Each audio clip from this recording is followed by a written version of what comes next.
The tip of the pedicel forms a broad base of the flower called as the receptacle, or receptacle is also termed as the thalamus, or is also called as the torus. So three names are there, synonyms are there. Flower has four types of floral leaves borne in distinct whorls on the thalamus. Now, if you remember, we have already learned these definitions again and again, that the flower is a condensed structure. When we say condensed, that means internodes do not grow, or internodes do not elongate. So the distance between nodes is almost negligible or zero. That means if there are four nodes, those four nodes are going to be just next to each other. So how many nodes are there? Four nodes. And these four nodes are just next to one another. There will be a bottom node, then a upper one, then the next one, and the top one. So the tip of the pedicel form a broad base of the flower called as the receptacle, thalamus, or torus, and flower will have four types of floral leaves which are borne on different nodes at the top of the thalamus. Now these four floral leaves are sepals, but sepals in biology are called as calyx. Then we have the petals. Petals in biology are called as the corolla. And then we have the stamens, and stamens are called collectively as the androecium. And then we have the carpels or pistils, which are called collectively in biology as gynoecium. So let's understand what these words are.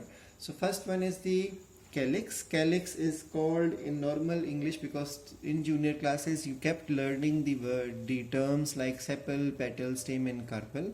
So sepals are collectively called as the calyx, and remember, sepals are generally green in color, and their function is to provide protection to the floral, because when the flower is closed in the form of a bud, the green portions are visible from the outside, and those green portions which cover the floral bud are called as the calyx or corolla, calyx or the sepal, and they even perform photosynthesis. So calyx basically is also called as the non-essential floral parts. Now, why exactly it is non-essential?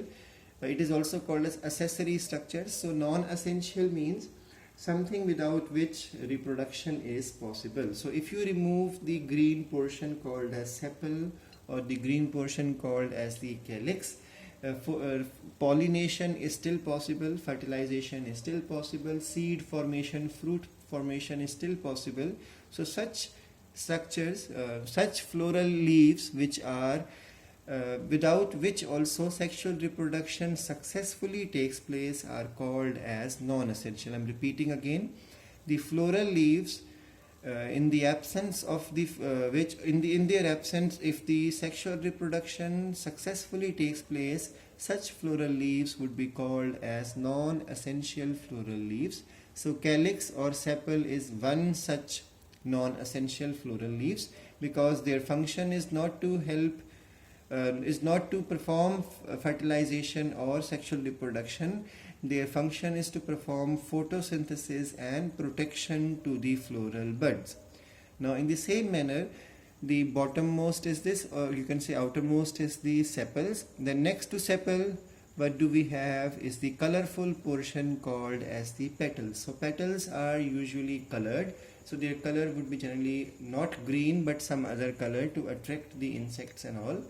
And collectively they are called as corolla, and their function is, now they are not directly involved in sexual reproduction or fertilization, but they are involved in helping in the process of pollination, because they may have perfume, or you can say the nectar glands, they may have the scent producing glands, they may have various colors to attract the insects or the birds or bats.